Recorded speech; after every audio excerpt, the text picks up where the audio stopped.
공장장 권한대행 이정열입니다. 어제 처음 권한대행 업무를 맡았었는데요. 과분한 칭찬과 격려에 몸둘 바를 모르겠습니다. 정말 깊이 감사드립니다. 저는 그렇게 잘했다 생각이 안 들었는데 청취자님들께서 얼마나 기대를 안 하셨으면 그렇게 했는데도 칭찬을 해주시고 그런 생각이 드네요. 예, 시대정신이라는 말이 있습니다. 어떤 시대에 살고 있는 사람들의 보편적인 정신 자세, 태도 이렇게 정의가 되던데요. 한 해를 마무리하는 지금 2017년의 시대정신은 무엇일까 한번 생각을 해봤습니다.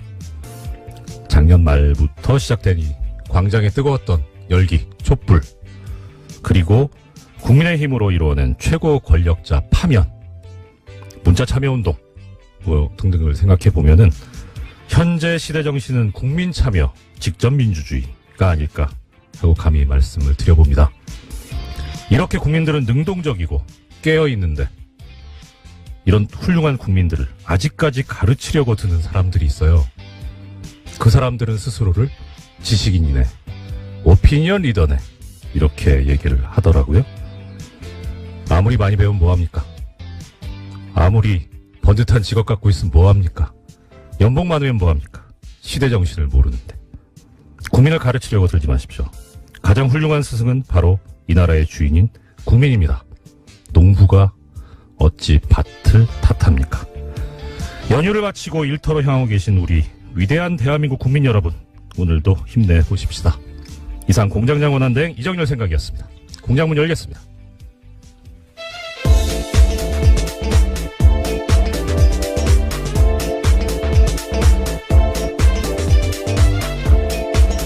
어서 오십시오. 시사인의 김은지입니다. 어제 뵙고 오늘 또 뵙는데 항상 반갑네요. 네, 반갑습니다. 예.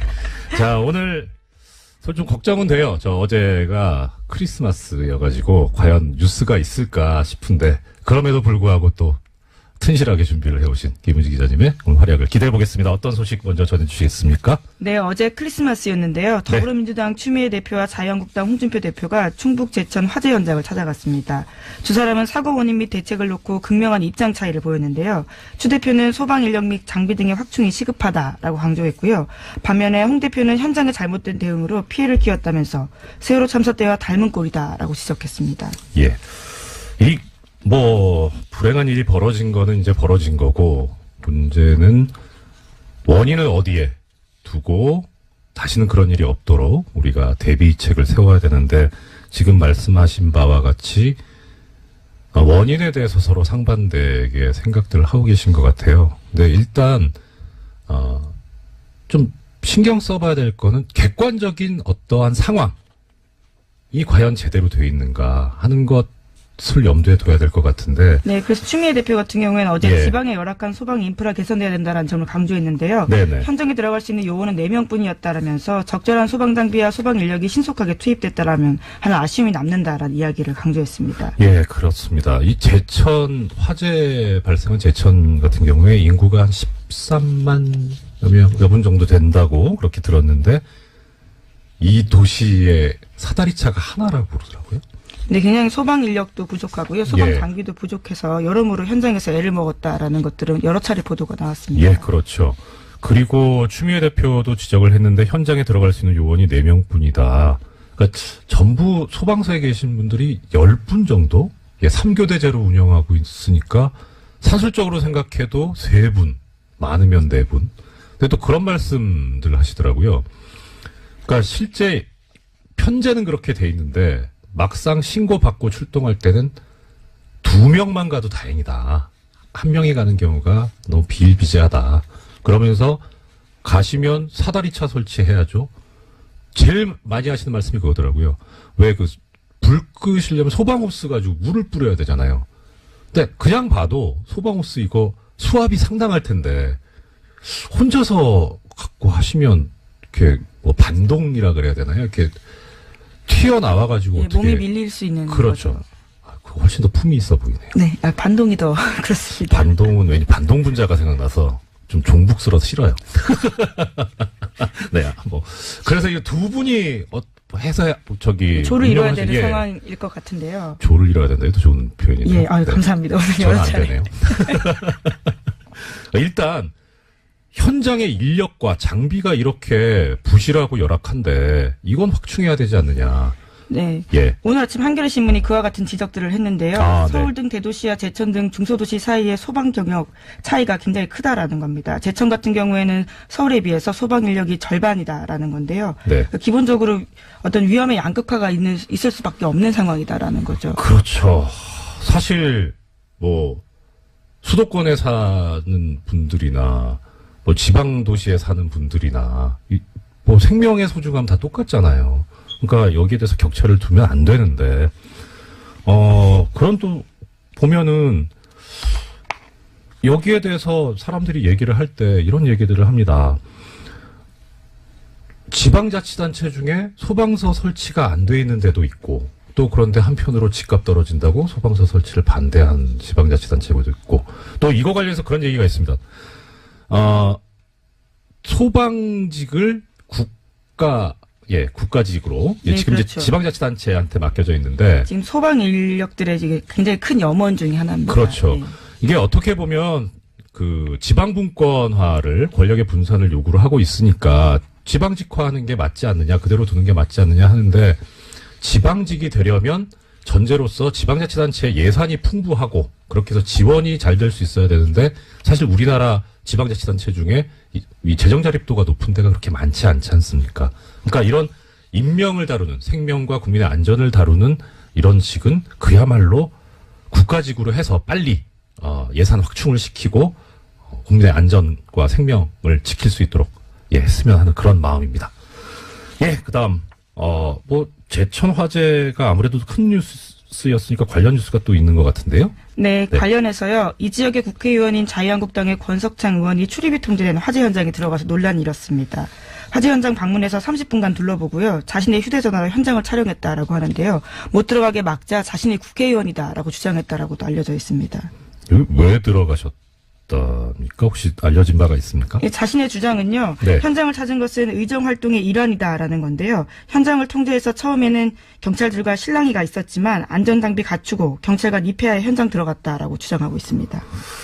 뭐 지역 국회의원이시니까 찾아가시는 것이 꼭 나쁘다고 할 수는 없는데 근데 이 현장이 아직 지금 뭐 조사가 완료된 게 아니라서 증거가 보존이 돼야 될 텐데 이 비전문가가 들어가서 좀 그렇지 않나 싶은데 네. 여기도 게다가 유족들도 출입을 못하고 있는 상황이라고 아, 하는데요. 그래요? 유족 예. 대표 일부만 지난 23일에 합동 감식에 참관했다라고 합니다. 그렇기 때문에 현장에서 굉장히 여러 말이 나왔다라고 하는데요. 이게 그냥 뭐 이거 느낌인데 이 경찰분들께서 출입을 제지하셨으면 예전에 그 누구시죠? 김문수 경기도지사님. 네, 이제 119에 전화해서 굉장히 유명한 말을 예. 했습니다. 나 김문수인데. 예. 맞다, 순대. 예. 그 순대가 아니고. 예, 그렇죠. 네. 지사님이라고 안 하셨나요? 처음에 경기도지사라고 했는데 그렇죠. 이제 그것을 알아듣지 못하니까 예. 아마 자신의 이름을 밝혔던 것 같기도 그 하고요. 여기서도 그러면 나 국회의원인데라는 말이 나왔을 법한데 어떻습니까? 예, 현장 제지하니까요. 네. 충북 경찰서장에게 전화했다라는 보도를 제가 일부 봤는데 혼자서- 정확하게는 서장님한테 전화를 하시고 이런 것을 우리는 갑질이라고 하지요. 그래도 불행한 일이 벌어졌는데 가급적이면 좀 빨리빨리 이렇게 대처를 해서 상처를 치유할 수 있도록 서로 좀 힘을 합쳤으면 좋겠습니다. 여기 좀 도와주십시오. 네. 다음 소식 어떤 소식이 있습니까? 네, 최경환 자유한국당 의원이 특수활동비 1억 원을 받았다는 혐의로 구속영장 청구됐다라는 사실 다들 기억하실 텐데요. 네네. 이와 관련해서 영장실질심사가 올해 말까지 열리지 않을 것으로 보입니다. 그렇죠. 23일 종료 예정이었던 12월 임시국회가 여야 대치로 내년 1월 9일까지 연장됐기 때문인데요. 체포동의안을 처리할 국회 본회 일정이 잡히지 못하고 있습니다. 이게 원래 법에 의하면은 법원이나 검찰로부터 체포 요구에 관한 이제 동의안이 접수되면은 그것을 본회의에 보고를 하고 최초로 열리는 본회의에 보고를 하고 보고한 때로부터 24시간부터 12시간 사이에 표결을 하게 돼 있는데 이 보고조차도 지금 안 돼 있죠. 본회의가 열리지 않아가지고 원래는 22일 날 보고하고 그 다음에 끝내기로 네, 그렇죠. 표결조차 하지 않기로 합의한 바가 있는데요. 그랬죠. 지금 이 일정 자체가 진행되고 있지 않은 겁니다. 예. 그 대놓고 직무유기하겠다는 거잖아요. 참. 안 그래도 정치권이나 국회의 그 신뢰도가 높지 않은데 이런 식으로 또 그 와중에 이제 그 본회의도 열리지 않았으니까 원래 임시국회가 특별한 의사일정 합의 없으면 30일 회기여가지고 그러니까 지금 아까 말씀하신 대로 1월 9일까지인데 자 1월 9일까지 해넘겨서까지 그러니까 의사가 있는지 아닌지까지는 모르겠는데 이거 방탄국회 아닙니까? 예, 좀 국민들하고 자꾸 이렇게 거리감 생기는 이런 행동을 자꾸 해서 어떻게 하시려고 하는지 참 심히 걱정스럽습니다. 네, 뿐만 아니라 이후현 자유한국당 의원 같은 경우에도요. 이번 주 중으로 사전 구속영장 청구될 방침이다라고 알려져 있는데 네. 10억 원대 불법 정치자금 및 공적 헌금 받은 혐의거든요. 예, 이 또한 같은 상황입니다. 이분은 편찮으시죠? 네. 많이들 건강들이 안 좋으신 것 같아요. 날도 안 좋고 그래서 예 속히 쾌유 치료를 받으셔가지고 쾌유하셔서 영장실질심사에 임하셨으면 좋겠습니다. 예, 다음 뉴스는요. 네, 뉴스타파가 홍준표 자유한국당 대표의 유죄 혐의를 입증할 정황 증거 하나를 찾았다라고 보도했습니다. 홍 대표는 성완종 전 경남기업 회장에게 1억 원을 받았다라는 혐의로 재판받았지만요. 어제 전해드린 바와 같이 대법원에서 최종 무죄 났습니다. 법원의 판단은 돈을 줬다고 말한 성완종 전 회장이 숨지게 전한 인터뷰가 증거 능력이 없고 또 돈을 전달했다고 하는 윤승모 전 경남기업 부회장의 진술의 신빙성이 떨어진다라고 판단했는데요. 윤 전 부회장 같은 경우에는 돈을 홍준표 의원실에서 줬다라고 했는데 당시 상황을 묘사한 바가 있습니다. 그런데 이 부분이 신뢰성이 떨어진다라는 거거든요. 뭐라고 진술했냐면 네. 척당불기라는 글씨가 의원실에 걸려 있었는데 홍준표 대표 쪽 반박은 그것은 의원실이 아니라 당대표실에 걸려 있었다라고 주장한 겁니다. 그러니까 의원실엔 한 번도 걸려 있은 적이 없다라는 것들을 법원이 받아들인 건데요. 네네. 그런데 뉴스타파가 찾아낸 동영상을 보면 2010년 당시에 홍 대표 의원실에 관련된 글씨가 붙어 있습니다. 아이고 뭐 일반적으로 생각할 수 있는 거는 아니 왜 이렇게 바로 나올 거짓말을 하냐 하는 그런 비판 있을 수 있는데 저는 이 소식을 듣고 그 생각이 들더라고요. 빨리 좀 내놓지. 늦게 찾아나 봅니다. 그러니까요. 네. 아이고 아까워요. 자 이거 관련해가지고 많은 분들이 물으시는 게 새로운 증거가 나오지 않았냐. 그러면 이걸로 이제 상황이 바뀌었으니까 재심을 해서 처벌을 할 수 있지 않겠느냐 그런 문제를 제기를 하시던데요. 우리나라 형사소송법에 의하면 재심은 피고인에게 유리한 경우에만 할 수 있습니다. 무죄가 되거나 내지는 적어도 형을 낮출 수 있는 사정이 생겼을 때, 그런 증거가 발견되었을 때, 그때 할 수 있는 건데요. 근데 지금 이것은 피고인한테 불리한 거라서 이거 일사부재리 원칙 때문에 재심은 우리 법상 허용이 안 됩니다. 많이 안타까우시겠지만 법이 그렇기 때문에 법이 그렇다는 것을 좀 알아주셨으면 하는 그런 마음입니다. 예, 그리고 또 중요한 소식이 하나 있다고요? 네, 검찰 과거사위원회 검토 대상 사건에 배우 고 장자연 씨 사건 등 8건이 추가됐다라고요. 중앙일보가 보도했습니다. 검찰 과거사위는 검찰의 부적절한 사건 처리 의혹을 조사하는 건데요. 네. 장자연 사건 같은 경우에는 2009년 탤런트 장 씨가 유력 인사들의 접대를 받다가 스스로 목숨을 끊으면서 수사가 시작됐습니다. 네. 당시에 일부 인사에 대한 봐주기 의혹이 제기된 바가 있는데 법무부 검찰 과거사위가 이것들을 다시 검토하겠다라고 밝힌 겁니다. 자, 검찰 과거사위원회에서 새로 이제 과거의 부실 수사에 관해서 진상조사를 하겠다는 말씀인데 지금 그 중에 장자연 씨 사건 기자님께서 말씀을 주셨습니다. 아시는 분들은 또 아시겠지만 어떤 분들은 또 모르실 수도 있으니까 이 사실관계를 좀 김 기자님께서 약간 설명해 주셨으면 좋겠습니다. 네, 이제 2009년에 벌어졌던 사건인데요. 말씀드렸던 바처럼 유력 인사들의 접대를 강요받다가 스스로 목숨을 끊었다면서 유언을 남기고 그리고 그 유언장이 있었거든요. 네네. 그 내용들이 그 당시 굉장히 화제였습니다. 예. 그런데 경찰 수사가 시작되었는데 경찰은 5명을 불구속 기소 의견만 하고 검찰에 송치했습니다. 그런데 그때는 성접대 의혹이 아예 빠져 있었거든요. 그러니까 이 문건에 보면요. 조선일보 사장이라는 의원이 있는데요. 이와 같은 술자리 참석했다라고 했던 인사들 10명 이름 모두 빠져 있었던 겁니다. 네. 그래서 검찰의 수사를 이어받았는데 김종승 씨와 유장호 씨 당시 매니저와 그리고 대표 명예훼손 혐의 그리고 폭행 혐의로 기소가 됐고요. 나머지는 모두 무혐의 처리된 바가 있습니다.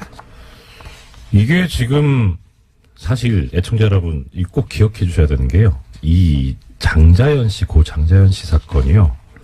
김은지 기자님 전문입니다. 예, 저기 주진우 기자가 전문이셨고요. 저는 예, 같이 그런 미담은 얘기하지 마시고요. 김은지 기자님 전문입니다. 예, 아니면 앞으로 전문으로 하도록 오늘부터 하겠습니다. 바로 전문이 되실 거고 계속 우리 애청자 여러분들 기억하시죠? 다스는 누구 겁니까?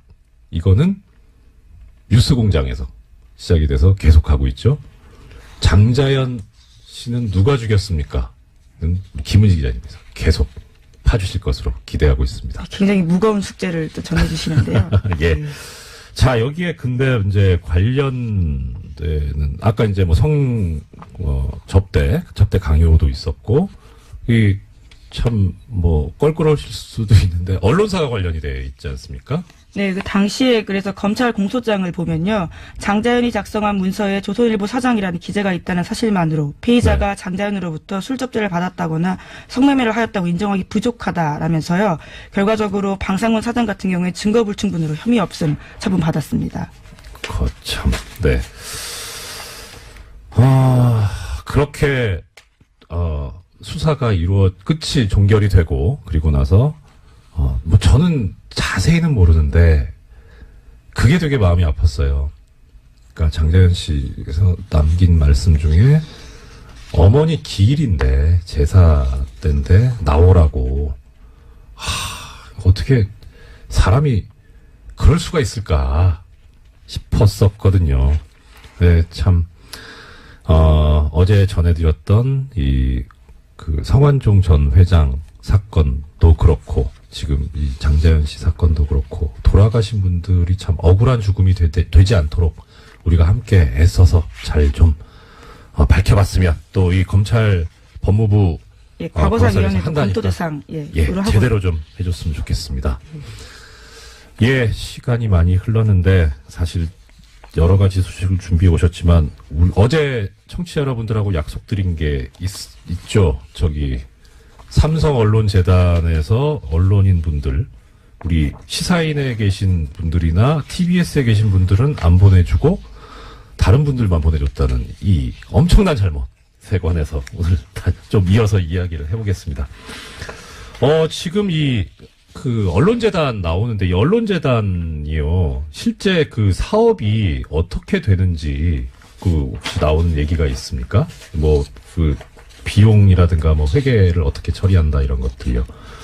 언론재단은 아니고요. 이게 지금 삼성 해외 연수 사업이라고 할 수 있는데요. 이제 주신 자료들을 보면 어제도 말씀을 잠깐 하셨지만 소속사 대표의 추천을 받은 언론인이 그 그룹당 한 명씩 추천을 받아서 갈 수 있는 상황인데 1년 동안 $10,000를 학비로 받게 되고요. 또 체제비 같은 경우는 $3,500를 받는다라고 합니다. 여기 보면 월요? 그렇죠. 여기 보면 삼성언론재단의 경우 목적 사업비의 80%, 그다음 상남언론재단 여기는 LG 계열인데요. 이 85%를 언론인 해외 연수와 어학교육 지원에 사용해 오고 있다고 합니다. 그러니까 이 재단 자체가 아예 그 목적인 거죠. 보면 참 이게 사업이 96년 삼성언론재단 같은 경우에 시작이 되죠.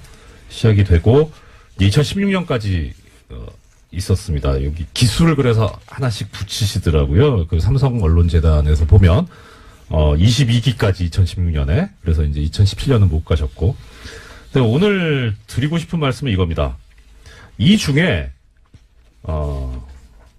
2000년도에 6기로 다녀오신 당시 모 신문의 모 신문이라고 할 거 있나? 경향신문의 문화부 차장님 당시 다녀오신 분이 계세요. 이분이 그러니까 결국 삼성언론재단 삼성 돈으로 다녀오신 거죠. 여기에 대해서 그리고 나서 2009년에 본인이 근무하시는 신문에 칼럼을 쓰신 게 있습니다. 제목은 굿바이 노무현. 이 글에 보면 이런 얘기가 나옵니다.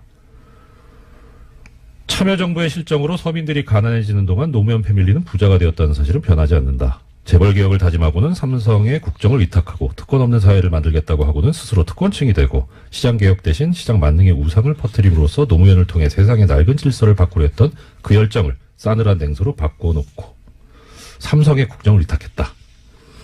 뭐 사실인지 아닌지 모르겠는데 삼성 돈으로 유학 다녀오신 분이 하기는 좀 썩 적절한 말씀은 아니지 않나 싶은 생각이 얼핏 들었고요. 이 칼럼이 2009년 4월 15일에 실리는데 아주 공교롭게도 한 달 후에 노무현 대통령이 서거를 하시죠. 뭐 이게 꼭 원인이 되겠습니까마는 참 아픈 칼럼이었고 이래도 되는가 하는 그런 생각이 들게 하는 내용이었습니다. 이것에 관해서는 또 여러 가지 준비를 하고 있는데요. 아마 중간에 제가 공장장 권한대행에서 잘리면 못할 거고 내일 잘릴 수도 있다라는 마음으로 빨리빨리 정리를 해서 조사를 해가지고 보내드리도록 하겠습니다. 한 30초 남았네요. 오늘 내가 이 소식은 꼭 전해드리려고 했는데 못했다 하는 거 말씀 주시죠. 네, 제목만 그럼 말씀드리면요. 네. 국민의당 전당원 투표가 지금 현재 세대결 양상이라고 합니다. 예. 그래서 반대하는 의원들이 지금 오늘자로요. 남부지법에 그 심리를 넣은 가처분 신청서를 제출했는데요. 그와 네네. 관련된 결정도 아마 빨리 날 것으로 보입니다. 투표를 막아달라는 거니까 투표하기 전에 결정을 법원이 해줘야 되겠죠. 법원의 신속한 결정을 바라마지 않습니다. 지금까지 시사인의 김은지였습니다. 영화 1987이 개봉을 앞두고 있습니다. 저 감독님한테 전해드린 말씀인데요. 뉴스공장이 워낙 그 인기가 많다 보니까 책, 영화, 이 홍보를 부탁한다는 청탁이 엄청나게 많이 들어온답니다. 김영란법에 위반되지 않는 범위 내에 드리려고 하는 것 같은데, 근데 어떻든 뉴스공장에서 소개가 되면 크게 흥한다. 근데 사실 1987 영화에 관해서 전혀 험한 통 받은 적도 없다고 하시는데 왜 그럼 오늘 1987 이 얘기를 꺼내느냐. 1987이란 영화가 1987년 6월 민주항쟁을 배경으로 하고 있죠. 거기에 대해서 또 관심이 커져가고 있는데 이 영화를 보시고 깊은 감명을 받으셨을 뿐만 아니라 이 시기에 관한 살아있는 역사이신 분을 한 분 모셨습니다. 1987년 당시에 민주정치 국민운동본부 상임집행위원이셨죠. 유시춘 작가님 스튜디오로 직접 나오셨습니다. 어서 오십시오. 네, 안녕하세요. 이거 선생님 여기서 뵈니까 반갑네요. 아시는 분들은 아시겠지만 유시춘 작가님 본인도 되게 참 유명하고 훌륭하신 분인데 워낙 또 큰 분이 계셔가지고 가려져서 많이 들으시죠. 이거 질문이 식상할 수 있는데 유시민 전 보건복지부 장관 작가이신 그 관련해서 어떠냐라는 그러니까 사실 유시춘 선생님 되게 훌륭하신 분인데 이렇게 그늘에 가리지 않나 싶어서 속상하실 때도 있을 것 같은데 아니요, 어떠세요? 없습니다. 선생님 표정이 진짜 없으신 것 같아요. 이게 지금 이제 선거 지나서 얘기지만 대선 때 이제 할배 유세단 네. 하셨었잖아요. 그러면서 나왔던 얘기가 그 당시 이제 이런 농담들이 있었습니다. 어대문 어차피 대통령은 문재인. 네. 안하문, 아빠가 나와도 문재인. 그때 유시춘 선생님 두고는 이런 말이 있었어요. 유나문이라고. 뭔지 아시죠? 유시민 나와도 문제인. 그러니까 참, 이제 지나서 하는 얘기입니다만. 자, 일단 유시민 전 장관님께서 별 감정 없다고 하시니까, 서운한 거 없다고 하시니까, 당연히 그러신 것 같고요.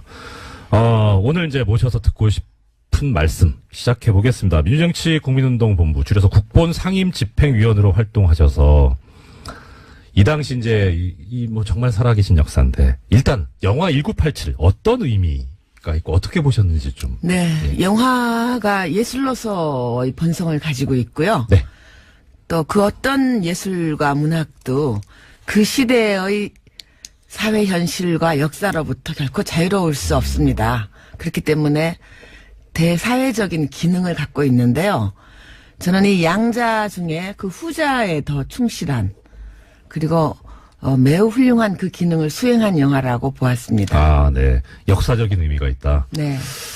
자, 그러면 일단 1987년이면 만약에 1987년도에 태어났다고 해도 이제 30이잖아요. 그렇죠. 네. 그러니까 그 시절을 기억한다는 게 어떻게 보면은 기억하고 있는 사람들이면 일종의 이제 노털 얘기 들을 수 있는 일단 그러면 이 1987년 6월 항쟁이 왜 어떤 계기로 일어나게 된 건지 네. 그 시작부터 한번 말씀을 네, 부탁드립니다. 뭐 너무 기니까요. 제가 네. 간략하게 줄여서 예.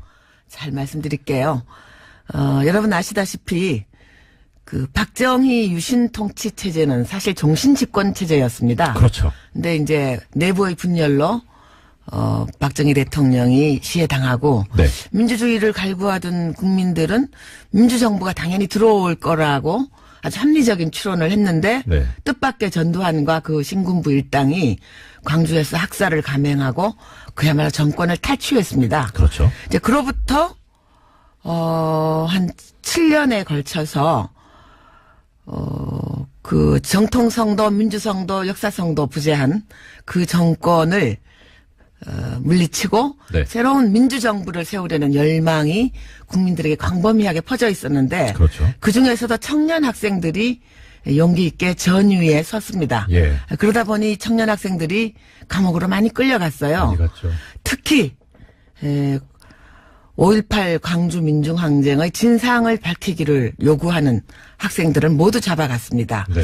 그래서 86년 12월 당시에 감옥에 약 예. 6천여 명의 청년 학생을 비롯한 양심수들이 갇혀 있었습니다. 6천 명이면 한 학교 그렇죠. 진짜, 예. 이제 예. 그러다 보니 수많은 학생들을 영장도 없이 체포 구금하고 고문하는 일이 네. 너무나 빈번했는데 네네. 언론의 재갈을 물려놓았기 때문에 아무도 그것을 보도하지 못했습니다. 예. 그래서 드디어 1987년 새해가 밝았을 때 네네. 1월 14일 날 박정철 군이 피의자도 아닌 참고인으로 불려갔다가 물론 영장도 없었습니다. 네. 가족에게 알리지도 않고요. 네. 비밀리에 잡아갔다가 지금 그 남영동 전철역 근처에 있는 예. 남영동 대공분실에서 참고인으로 조사를 받다가 물고문에 의해서 참혹하게 살해당합니다. 그런데 예. 이 박정철 사건은 결코 우연히 일어난 사건이 아닙니다. 네네. 그 이전에 이미 많은 박정철이 있었습니다. 예. 일일이 열건 못하겠지만 예. 1986년에 나온 변협, 대한변협에서 발간한 인권보고서에 보면 군대 끌려가서 의문의 죽음을 당한 학생들, 네. 또 수사기관에 불려갔다가 뭐 아주 동떨어진 황간의 철로변의 시체로 발견된다든가 네. 이렇게 원인을 밝힐 수 없는 다만 수사기관에 의한 의문의 죽음이라고 추정되는 여러 죽음들이 있었습니다. 맞습니다. 예, 그것이 누적되어서 일어났고요.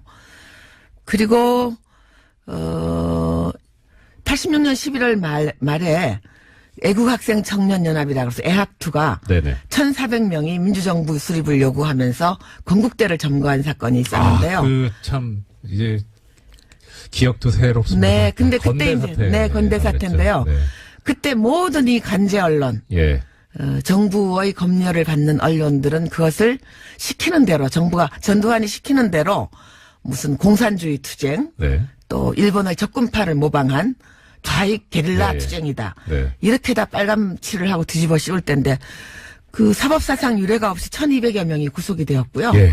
그래서 감옥이 터져나갈 지경에 이르렀고 드디어 박정철 사건을 고문하고 난 다음에 시체를 깜짝같이 내다버리지도 못하고 네. 화장하지도 못하고 네. 들켜버린 겁니다. 그렇죠. 네. 예. 그래서 들켜버려서 예. 이 사건이 굉장히 국민들의 공분을 일으켰고요. 여러분 예. 잘 아시다시피 그 영화에 자세히 나옵니다만 네. 참 그 얼토당토 않고 어떻게 보면 초등학생 수준도 못 되는 그런 대응을 경찰이 내놓습니다. 책상을 유명한 탁 말이 치니까 있었대요. 억 하고 죽었다. 예. 당시에 강민창 치안본부장으로 네, 그렇습니다. 기억하는데. 박처원 본부장도 있고요. 예.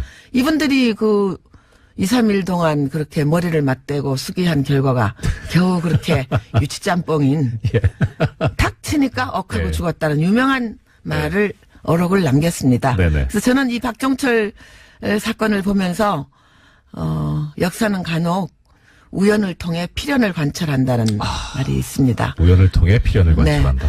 이 우연한 사건처럼 보이지만 결코 우연한 사건이 아닌 박종철 군 고문치사 사건이 일어남으로써 네. 그리고 드디어 그 고문까지 조작, 은폐한 이 정황이 드러나면서 국민들의 공분이 하늘을 찔렀고요. 그리고 모든 국민들이 그 누구도 검사의 청구에 의해서 법원이 발부한 영장에 의해서는 체포 구금되지 않는 네. 헌법의 정신을 실천할 것을 네. 요구를 했고 예. 체육관에서 저희들끼리 쑥떡쑥떡 대통령을 뽑는 것이 아니라 공화국의 주인인 국민의 참정권을 되돌려 달라고 요구하기에 이르는 것입니다. 그렇죠.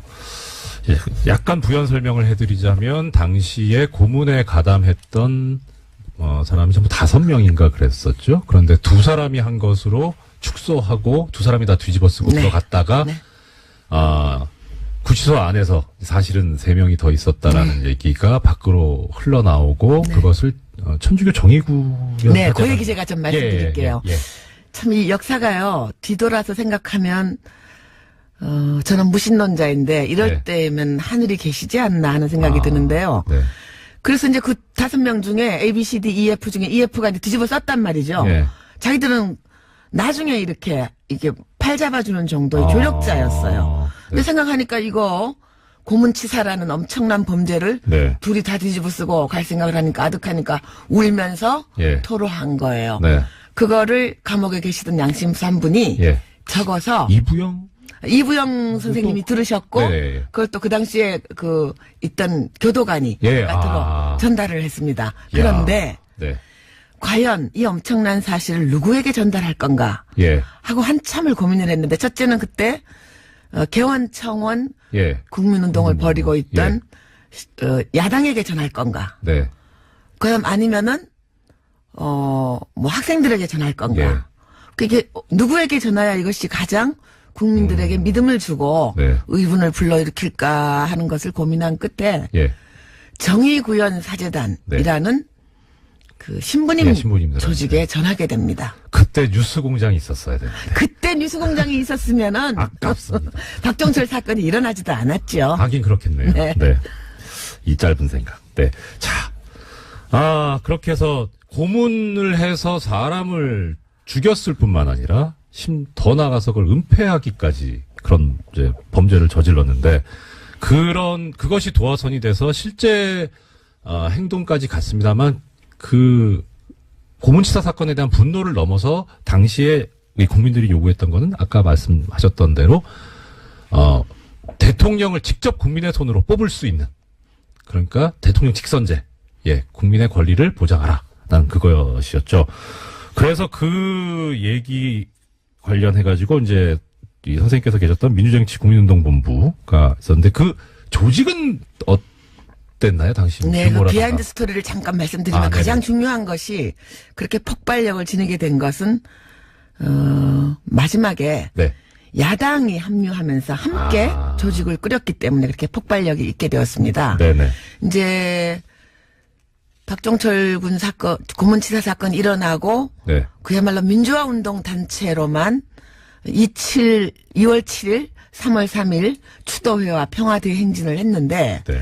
그때는 청년 학생들과 민주화 운동 단체만 결합을 해서 시위를 했는데 큰 대중적인 호응을 얻지 못했어요. 예. 좀 무섭기도 했죠, 사실. 뭐 무서웠죠. 상황이. 그런데 이것도 비하인드 스토리입니다만 네. 3.3 추도 집회가 평화대회 행진이 아주 형편없이 그 학생들과 제야단체만으로 네. 소규모로 일어나고 네. 금방 진압을 당하니까 예. 전두환 집단이 자신감을 가졌던 것 같습니다. 그래서 나온 것이 4.13 호원 선언입니다. 그렇죠. 예. 난 너네들 말 들어줄 수 없어. 우리끼리 네. 체육관에서 대통령 뽑을래. 네. 난 너태우한테 줄 거야. 야. 하는 선언을 4월 13일 날 하게 됩니다. 4.13 호원도 참, 근데, 오랜만에 듣네요. 네. 예. 그 직전에 네. 몇 년 전에 심윤경이라는 이름으로 예. 주한미 대사를 했던 스티븐슨이라는 여성분 계십니다. 한국말을 잘하시는. 네네. 그때는 미국 대사관 참사관이었어요. 예. 그분이 우리를 찾아왔어요. 와서 좀 우호적이었어요. 저희 민주화운동 세력에게. 네. 와서 조심하라고. 어휴. 지금 전두환은 눈에 보이는 게 없다. 어휴. 그리고 내일 모레쯤 아마 호언으로 그러니까 자기들끼리 체육관에서 다시 권력을 승계하겠다는 선언을 할 거다. 예. 그리고 탄압이 더 극심해질 테니 몸관수를 잘하라. 왜냐? 그 이유는 27 추도 집회와 33 평화대행진이 당신들만의 집회로 끝나지 않았느냐. 전두환이 자신감을 가진 것 같다. 그 조심하라고 우리에게 살짝 일러주고 갔어요. 어떠셨어요? 그때 기분이? 뭐 그러거나 말거나 하네. 우리는 우리 길을 간다. 어유 대단하십니다.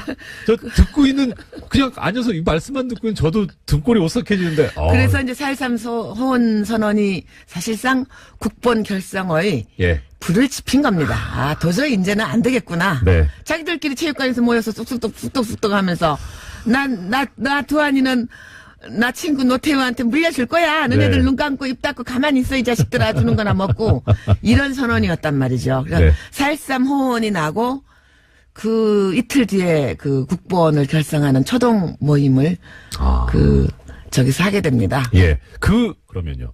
그 초동 모임.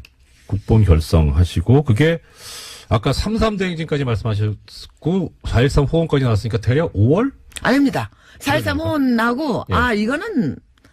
이건 정말 참을 수가 없다. 네. 이렇게 돼서 4월 16일 날인가요? 4월 바로. 우이동 개나리 산장이라는 허름한 집에서 네. 한 10명쯤 모여서 예. 초동을 꾸렸고요. 그때는 그렇게 정당이 합류할 거라까지는 생각을 안 했는데, 네. 이제 종교단체, 제야단체, 학생운동단체가 모두 하나로 모여야 되겠다는 첫 모임을 한 게 아마 그 다음 날이었던 것 같습니다. 그럼 4월 15일, 6일. 근데 그때 제가 기억하기로는 이제 그 당시 87년도의 상황을 나중에 이제 6월 항쟁이라고 부르지 않습니까? 그리고 그 6월 항쟁이라고 명명된 이유가 6월 10일 날 네네. 큰 대규모 집회가 있었고요. 6월 10일 이 언저리쯤에 이제 이 국본이나 선생님께서 네. 그래서 예. 이제 긴 논의를 거친 다음에 네. 마지막에 갑론을박을 했던 것이 야당을 참여시킬 거다. 네. 그랬는데 네. 결과적으로 생각하면 야당을 참여시킨 건 너무나 잘한 일이었습니다. 잘했습니다. 그러니까 지역적으로는 뭐 제주에서 서울까지, 네. 연령적으로도 10대에서 70대 네. 어르신까지 영원한 구별이 없었고요. 네, 네, 그다음에 뭐 분야별로도 농민, 여성, 빈민, 학생, 인권, 법조, 문화예술 이 모든 장르에서 민주화 운동을 하고 있던 모든 단체들이 총망라되었고요. 그래서 6월 10일 날 아침에 저희가 왜 그게 성공할 수 있었느냐면 네. 한승환 변호사 같은 분이 이렇게 네. 굉장히 지적인 유머에 거의 뭐 신화의 단계에 그렇죠. 계신 예. 분인데 예. 나중에 회고하시기를 6월 항쟁이 성공한 것은 성공회에서 개최했기 때문에 성공했다. 뭐 이런 말씀도 하시고 그랬는데 지금으로 치면 게 아재 개그인데요. 아직 그렇죠. 그때는 굉장히 신선했습니다. 예. 그래서 이제 성공회. 6월 예. 10일 아침에 대해서 그 국본이 출범하던 5월 27일 아침 저 어제처럼 생생한데요. 네. 이게 거기에 참석한 한 200여 분의 발기인들이 네. 저처럼 다 담당 형사가 따라붙는 요주의 인물들이에요. 지금 식으로 표현하면 이제 사찰. 블랙리스트에 올라 있는 분들이죠. 얼마나 까마면 3번을 하십니까? 그렇기 때문에 예. 이 장소를 사전에 알릴 수가 없었습니다. 그렇죠. 정하지 않았어요. 그리고 새 나갈지가 모르기 때문에. 아니, 지금처럼 뭐 무슨 단체방이 있는 것도 아니고. 네, 왜냐하면 그 국본을 결성한 무언가 얘네들이 일을 할 거라는 거는 이제 수사기관도 알고 있었는데 예. 몇 월 며칠 어디인지는 모르고 있었던 거예요. 6월 10일은 5월 27일은 저희들이 정했고요. 네네. 장소는 그 전날까지도 아무도 몰랐습니다. 그래서 일단 문자 돌린 모든 단체들이 예. 종로통에 숨어 있기로 했습니다. 종로. 네. 광화문에서 네네네. 동대문까지 걸친 그 종로 양쪽의 길에 네. 적당한 곳에 있기로 하고 전령이 예. 이 쪽지를 써서 다녔습니다. 참 웃음밖에 안 나와요. 예, 아니요. 예. 그때는 뭐 너무 절박했죠. 그렇죠. 그래서 네. 방법이 없어요. 저희 그 민가협은 어디에 있었냐면 지금 인재근 의원하고 나하고 등등 네. 어디에 있었냐면 이 종로 2가 골목에 있는 네. 그 당시 민가협 회원이 하던 카페를 새벽에 문을 열라 그래가지고 거기 기다리고 있었어요. 아. 그래서 제가 이제 이렇게 나가니까 네.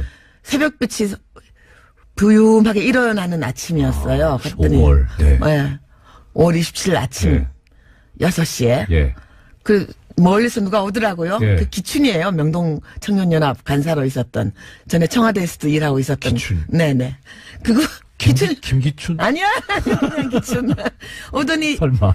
이렇게 지나가면서 제 이 아, 예. 쪽지를 예.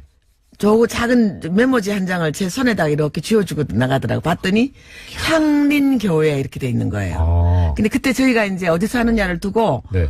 뭐 민주화 운동의 메카였던 종로 5가 기독교회관 알쓸 신자매도 얼마 전에 나왔죠. 예. 거기 그다음에 뭐 명동성당 네. 또 향린교회 네. 그다음 서대문에 있는 기독교 사회 문제연 아, 예. 뭐 그 네 군데를 이제 올려놓고 생각을 하고 있었는데 새벽 5시쯤 가봤더니 눈치를 챈 경찰들이 정경들을 나머지 세 군데는 다 풀어놨어요. 왔다 갔다 해요 보니까 그 기독교 회관하고 예. 기사연하고 명동성당 앞에는 예. 이렇게 정경들이 깔려 있고 사복 형사들이 왔다 갔다 해요. 워키토키를 꺾고. 그쪽 입장에서 보면 예상 문제잖아요, 거기는. 그렇죠. 예상 네. 문제지요. 네. 향민교회는 없었어요. 아. 그래서 향민교회로 정한 것이 5시 한 반쯤. 네네. 그리고 6시에 쪽지를 써가지고 종로통을 중심으로 이렇게 흩어져 있던 민자 돌린 단체한테 쭉 돌린 거예요. 네네. 그래서 이제 야, 영화네, 완전. 예, 싹싹싹싹 하면 그 얘기까지는 안 나와서 영화는 아마 국본을 결성하고 6월 항쟁이 일어나기 직전까지요. 이거 사실관계를 추적을 한 것이고요. 네. 그 뒤 영화도 앞으로 나와야 되겠지요. 네. 그렇게 해서 이제 다들 향린교회에 한 7시쯤에 모였고요. 예. 일사천리로 진행을 해서 끝나고 나오니까 그제서야 이제 그 뒤늦게 소식을 예, 접한. 뒤늦게 소식을 접한 경찰들이 예. 그 닥쳤던 게 지붕 쳐다보는 식으로 이렇게 쳐다보고 있어서 저희들이 의기양양하게 나왔죠. 아. 야, 그렇게 근데 결성을 했습니다. 그 긴박함. 네. 야. 자, 그러면 향린교회에서 이제 국본이 출발을 했고요. 출범을 했어요. 이 시간이 되게 빨리 가네요, 이거. 오늘 다 뭐. 그래요? 큰일 났네. 그러면 6월 10일로 정한 것은 아니요, 선생님, 저기, 이거는 영화도 영화지만, 네. 예, 좀 더 자세히 듣고, 네네. 예, 그래서, 선생님한테 다시 한번 폐를 끼치더라도, 네. 자세히 한번 들었으면 싶습니다. 자, 네네. 그러면 이제, 향린교회에서 출범이 됐고, 그 다음에, 그러면 이제, 아까, 성공회에서 하셨기 때문에 성공했다고. 네네. 성공회는 그럼 어떻게 나오는 게 근데 우리가 성공회는 그때 지키지 않았기 때문에. 예. 그리고 성공회에 그때 젊으신 분들이 많이 계셔가지고. 네. 거의 뭐 요즘은 좀 486 세대들이 거기 그때 한 20대, 30대들로 있어가지고. 예. 우리에게 매우 협조적이었고요. 아. 거기만 지키지 않고 있었습니다. 그리고 네. 6월 10일로 못을 박은 것은 첫날 회의에서. 네. 전두환이 노태우에게 권력을 승계해주는 민정당 전당대회가 6월 10일 날 12시에 있었기 때문에 맞습니다. 그날로 저희들이 대응을 한 것입니다. 진짜 그때 저도 그렇게 기억이 생생한데 1987년 6월 10일 날 민주정의당 전당대회에서 대통령 후보를 선출하는데 당시 노태우 전당대회. 예. 네. 힐튼 호텔. 예. 그리고 이제 리셉션 축하연을 거기서 했죠. 네. 힐튼 호텔 예. 남대문 네. 숭례문 옆에 제가 그때 6월 10일 날 숭례문 부근에 있었거든요. 뭐 체류탄 연기 엄청났을 겁니다. 남대문 시장을 처음 가본 게 그때였습니다. 네. 도망간다고. 예. 아이고, 시간이 벌써 이렇게 됐네요. 막간에 제가 선생님 다시 한번, 설득을 해서 내일 한번 모시도록 하겠습니다. 선생님, 네. 오늘 말씀 감사합니다. 근데요. 네. 6월 10일 날 네. 정경이 그냥 물샐 틈 없이 에워싸고 있는 삼겹사겹의 그걸 해치고 성공에 진입에 성공한 20명의 얘기가 하나하나가 영화입니다. 네, 뉴스 공장.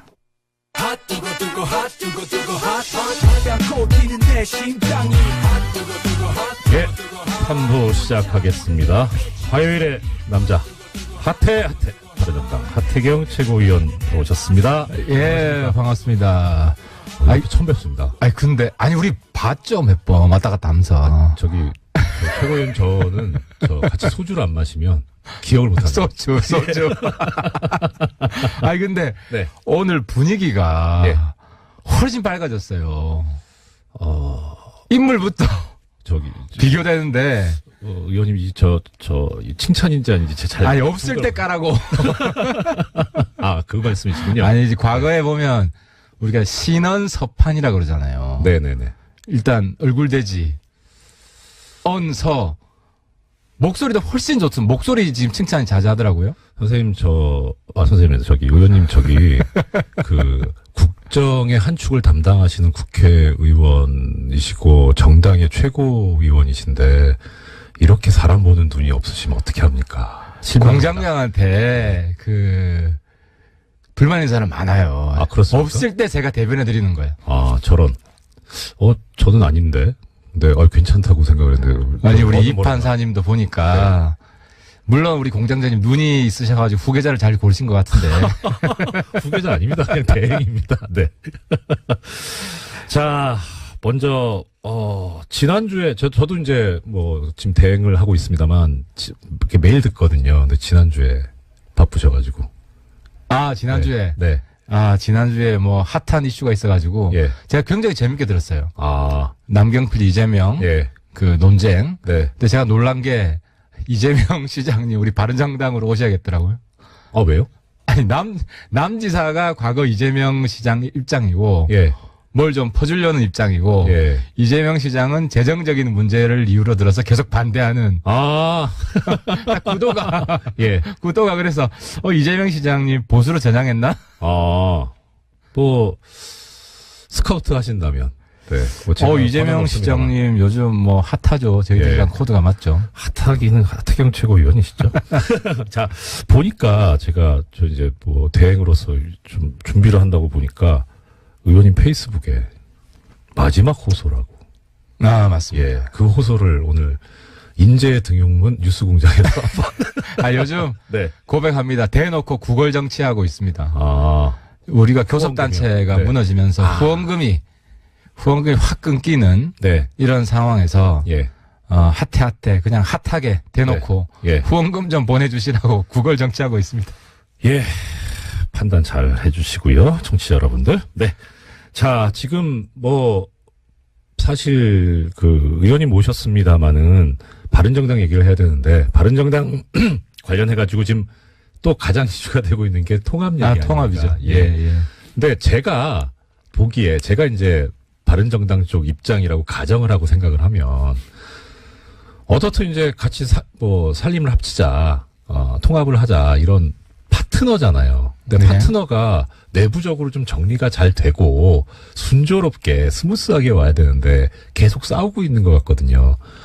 그런 통합의 파트너 입장에서 보실 때 국민의당 어떻게 보이세요? 그게 장단점이 있는데요. 네네. 너무 조용하게 되면은 네. 또 시너지 효과가 없잖아요. 그러니까 이게 리스크가 있지만 네네. 기회도 있는 거죠. 여기서 예. 감동적으로 성공적으로 잘 마무리되면 예. 훨씬 저는 시너지 효과가 클 것이다. 이 과정이 일단 시끄러워야 돼요. 뭔가 이 흥행이 되려면 지금 바닥을 치고 가야 된다. 굉장히 시끄럽잖아요. 예. 흥행 요소는 있는데 네. 이제 문제는 이 끝이 어떻게 잘 마무리될 것인가. 아직 영화의 끝이 네. 남았잖아요. 예. 그러니까 이 부분이죠. 이 부분이 지금 제일 중요하죠. 그러면 그 끝을 잘 마무리하는 데 있어서 국민의당 내부대로 어떤 생각이 있겠지만 바른정당 쪽 내부에서 우리는 이거를 잘 만들기 위해서 어떻게 해야 되겠다 이렇게 생각하고 계시고 있어요. 명분이죠. 그러니까 이제 국민들로부터 박수를 받는 건데 네. 아무리 시끄럽더라도 네. 그러니까 왜 통합하려고 그러는 거야? 네. 제가 오늘 간명하게 말씀드릴게요. 예. 홍준표 시대를 끝내기 위해서 통합하는 거예요. 그러니까 지금 야당이 네. 완전히 병들었어요. 불치병 걸렸어요. 네네. 저희 야당은 안 돼요. 제1야당은 예. 한국당은. 네. 그러면 그래서 정치가 지금 수준 이하로 떨어지고 있고 네. 국민이 피곤하고 나라가 망해가고 있다고요. 이 자유한국당이 아니라 자유만국당이에요. 정말. 그러니까 불리한 짓을. 이 당을 네. 이 당을 없애기 위해서는 어떻게 해야 되냐? 지금 우리랑 예. 국민의당이 따로따로 가잖아요. 네네. 지방선거 지나면 없어져요, 이 당. 이 당이라 하면 이제 두 개 당이 바른당과 국민의당이 네. 참패할 거 아니에요. 두 당이 각계 약진하면. 아, 그렇게 보시는군요. 네. 그렇죠. 지금 사당 체제 하에서 어떻게 광역 하나 이기겠습니까? 아. 근데 우리가 합치면 우리가 한국당을 지지율에서 앞서갈 것이고 네. 한국당이 끝난다. 네. 그래서 대표 야당이 교체가 된다는 거죠. 예. 그러면은 건강한 정치가 예. 훨씬 우리 통큰 협치할 거예요, 민주당과. 예. 그럼 제가 지금 문득 드는 의문이 두 가지가 있습니다. 하나는요, 김성태 의원 같은 경우에 이제 바른정당에 계시다가 자유한국당으로 들어가셨는데, 원내대표가 되셨잖아요. 그렇죠. 그러니까 순전하게 이거는 이제 우리 하 의원님 개인적인 생각으로, 나도 갈걸. 그런 생각을 해보신 적 없어요. 그러니까 저는 김성태 예. 대표가 자기가 더 성장하려면 네. 홍준표를 끝장내면 돼요. 아, 지금 거기는 홍준표 당이지 예. 김성태 존재감 제가 볼 때 없어요. 아. 물론 그분은 그 네. 안에 들어가서 정말 네. 잡초처럼 네. 참고 견디면서 인동초 먹고 지금 원내대표 된 거는 평가받을 만하죠. 네네. 근데 국민들 생각에는 예. 저기 홍준표 당이지. 근데 홍준표를 본인이 끝장냈다. 네. 이러면은 평가받는 거죠. 예. 근데 제가 왜 바깥에 있겠습니까? 예. 홍준표 체제를 끝장내기 위해서는 새로운 야당을 만들어서 예. 저기를 국민들로부터 평가해서 소멸시키면 되는 거예요. 그 방법밖에 없어요. 지금 의원님 말씀은, 그러니까, 김성태 의원 같은 경우에, 그럼, 트로이의 목마다 이런 말씀. 그 작전을 만약 펼친다면, 네. 김성대 대표는 정말 부활합니다. 예수님처럼. 근데 저 홍준표 체제 하에서 네. 저렇게 홍준표 시키는 대로만 하고 있으면, 당장 김성태 대표 그랬잖아요. 홍준표 덕장 만들겠다. 덕장은 무슨 덕장, 연탄 가스니 뭐니 해가지고 유해랑 똑같은 막장인데. 지금 막장 부부 아니야, 막장 부부. 유해랑 똑같이. 덕장이 그 황태 덕장 같이 이렇게 얼었다 녹았다를 반복하는 그런 덕장 아닐까요? 그러니까 김성대 대표 전혀 예. 말빨이 안 산다. 당을 좀 바꿔보려고. 물론 홍준표를 덕장 만드는 것만으로도 김성대 뜰 수 있어요. 네. 근데 그게 가능하겠습니까? 지금 당장 무죄 나오니까 다시 덕장인지 독장인지 둘 다 쉽지 않을 것 같은데요. 덕장을 만드는 것도 쉽지 않고, 그렇다고 소멸시키는 것도 쉽지 않고. 그렇죠. 지금 아무리 한국당 바뀌려고 그래도 홍준표 그대로 쓰면 국민들 머릿속에 똑같아요. 네. 자, 그럼 또 하나 이제 의문이 뭐냐면, 이제 조금 전에 국민들한테서 지지를 받아야 된다는 말씀을 하셨고, 그 방법은 명분이다라고 하셨는데, 솔직하게 드는 생각은 뭐냐면, 명분은 좋기는 한데, 우리 국민들 입장에서는 피부에 와닿는, 여기는 통합해야 돼. 그래야지 내 삶이 좋아져. 나한테 이득이 돼 하는 그런 게 사실 잘 안 느껴지거든요. 그건 이렇게 보면 됩니다. 네. 우리가 한국당을 대체하는 제1야당이 된다고 쳐봐요. 네. 한국당 그냥 발목만 잡잖아요. 무조건 반대만 하잖아요. 국회 네. 안 돌아가잖아요. 네. 당장 지금 국회 안 돌아가잖아요. 네. 개헌도 안 되잖아요. 예. 우리가 제1야당이 되면 통큰 협치합니다. 무조건 발목 안 잡아요. 예. 협력할 건 협력해요. 개헌해요. 네. 근데 의원님 그 관련해서 이런 얘기들이 있더라고요. 그러니까 피부 와닿는 거 한마디만. 네네. TV 보면 짜증 덜 날 거예요. 왜요? 홍준표 얼굴 덜 보니까. 홍준표 대표에서 물러나니까. 그러니까 TV를 사야 되나? 우리가 한국당을 이기면은 예. 지방선거 끝나고는 홍준표 대표 TV에서 얼굴 안 봐도 돼요. 대표에서 물러날 거 아니에요. 그러길 바랍니다라고 말씀드릴 수도 없고. 아니 홍준표 얼굴 안 보는 것만으로도 네. 국민들 스트레스 훨씬 덜 받을 거예요. 자, 근데 이런 말씀도 있습니다. 그러니까 지금 이제 제1야당이 되면 통큰 협치를 할 거다. 근데 새누리당에서 바른정당이 탄생해서 나왔는데 지금 자유한국당과 바른정당으로 이제 뭐 표면적으로는 둘로 갈라져 있잖아요. 도대체 그럼 바른정당이 자유한국당하고 다른 게 뭐가 있냐 지금까지. 그러니까 자유한국당이랑 똑같은 사람 다 넘어갔잖아요. 그러니까 이제 국민 여러분들이 착각하는 게 네. 그동안엔 자유한국당 바른정당 별 차이 없더라. 네. 그 자유한국당이랑 똑같은 이야기하는 사람도 있었어요. 예. 그 사람들이 다 갔어요. 그래서 의원님은 안 가신 거고. 그렇죠. 저는 계속 다른 이야기. 예. 하태경은 기억 남는 게 뭐예요? 홍가기밖에 없죠. 근데 내가 대표가 아니니까 이게 묻힌 거지. 그러면요. 그러면 의원님, 이 얘기 또 나옵니다. 뭐 오늘 지금 제목 중에 하나인데, 남경필, 원희룡 두 분 지사님이 지금 탈당 얘기가 솔솔 나온다고 해요. 그럼 그분들은 지금 방금 전에 이제 의원님 말씀하신 것처럼 자유당이냐, 자유한국당이냐. 그건 또 어떻게 해요? 일단 원지사는 네. 제가 확인해 보니까 한국당 절대 안 갑니다. 아, 제가 원지사 한국당 가면 오보다. 제가 그전 이정현 대표 손에 장지진다 해서 큰일 난 적이 있는데 네. 제 손에 장지집니다. 하지 마세요. 공약하지 마세요. 안 그래도 지금 국민들 사이에서 정치인분들께서 선거 때만 얘기해놓고 공약 안 지킨다는데 근데 그거 어떻게 하시려고 원지사는 그러세요? 한국당 안 갑니다. 아, 그렇습니다. 예, 원지사는 저 직접 만나서 얘기도 했고 네네. 원지사는 절대 안 가고요. 예, 남지사는 사실 고민이 그거 아니겠어요? 내 당선 가능성이 어디가 더 높냐. 예. 그러면은 우리 통합한 정당이 네, 그러니까 남지사한테 우리 당도 뭔가 해드려야 된다는 건 맞아요. 네. 그죠? 그럼 해드릴 수 있는 게 뭐가 있겠어요? 통합한 정당이 한국당보다 지지율 더블 스코어다. 그럼 가겠습니까? 그렇죠.